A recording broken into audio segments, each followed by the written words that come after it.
Silver Dollar City was fined $14,000 for an OSHA violation, and we're going to break it down right here to see exactly why that happened. Hey guys, Colton Richardson here, a personal injury lawyer fighting for those who are hurt and taken advantage of. And today, we're going to break down the Silver Dollar City issue on why they were fined $14,000 for an OSHA violation. So the first thing we want to do is, what is OSHA? OSHA stands for Occupational Safety and Health Administration. And how they technically define what they do is sets and enforces protective workplace safety and health standards. So in a nutshell, they make sure that workers are safe and set guidelines for that and make sure that employers follow those guidelines. If they don't, the employers get fined. OSHA also provides information, assistance, and training for employers and employees. So really, they just want to make sure that workers are in a safe environment.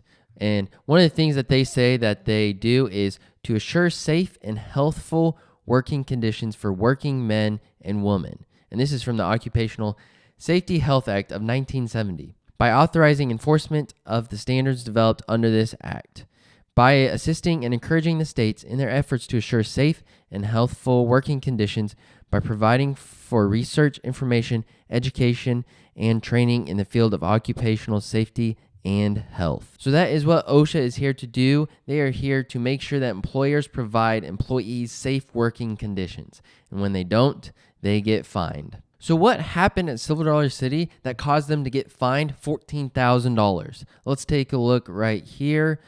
OSHA fined Silver Dollar City after the death of a maintenance employee this summer. So someone died. This was published December 19th of 2022. OSHA is fining Silver Dollar City over $14,000 after a maintenance employee died in July. According to the U.S. Department of Labor's website, the penalty is $14,502 for the incident. In July, an OSHA spokesperson shared with KW3 that the maintenance man was hospitalized on July 20th with head injuries allegedly sustained during maintenance and testing of a roller coaster and died of his blunt force head trauma injuries on July 21st. The man had worked at Silver Dollar City since 2017. The safety of all Silver Dollar City hosts and guests is a responsibility we take with the utmost seriousness. We have worked with OSHA over the past several months to review the employee accident that took place earlier this year, which included discussions regarding our voluntary revisions of safeguarding measures in restricted areas. OSHA has reviewed, accepted these changes, training for which has been implemented with the appropriate personnel. And if you remember, we actually addressed the train that had went off, that was derailed at Silver Dollar City, and what happened in that situation. In Silver Dollar City, they just respond so well in these situations, and they did in this situation too. They want to make the changes and make it right. So, according to OSHA inspection process, when OSHA issues a citation to employer, it also offers the employer an opportunity for an informal conference with the OSHA area director to discuss citations, penalties, abatement dates, or any other pertinent information.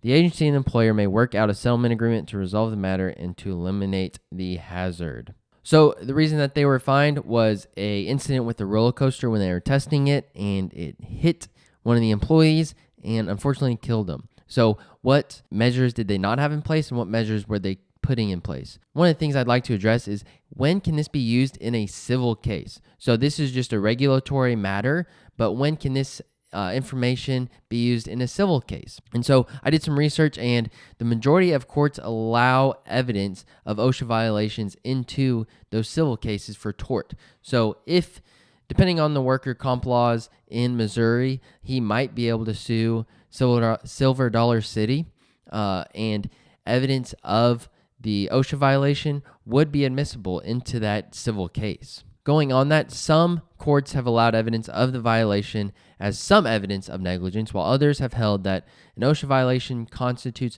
per se negligence. So what negligence is, if you go back and watch the last Silver Dollar City, in this situation, the employer owed the employee a duty.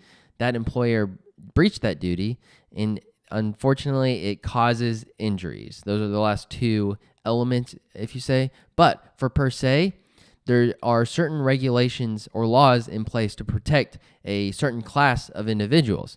And so in this case, if there were laws or regulations that were supposed to be in place or that were in place by Silver Dollar City, and Silver Dollar City broke those regulations or those laws, and this kind of harm happened, and that this regulation was to protect this type of harm to these individuals, then that is negligence per se, meaning you have to prove a little less and the duty and breach is kind of mixed in together. One question that I came across while reviewing this is, what can an employer be fined in this situation? So I looked up at the Department of Labor so you can see it better. OSHA penalties. Below are the maximum penalty amounts with the annual adjustment for inflation that may be assessed after January 15th, 2023.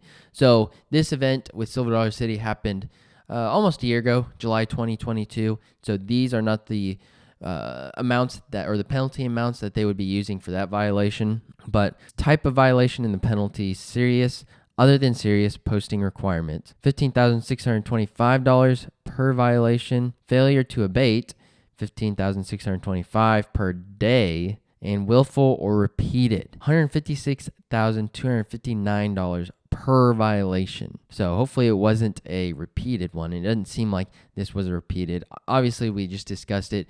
Silver Dollar City seems to want to do right by whatever means possible, which I admire them for that. I like going to Silver Dollar City, and I like them as a company. So that's a really good thing on their side. Now, if you're looking at it from the employee side, can they sue Silver Dollar City? Sometimes you have two different cases: a workers' comp case and a personal injury case, which is completely separate. In Oklahoma, it really depends on the law, because in Oklahoma, a lot of times you cannot, after a workers' comp case with your employer, you cannot sue your employer.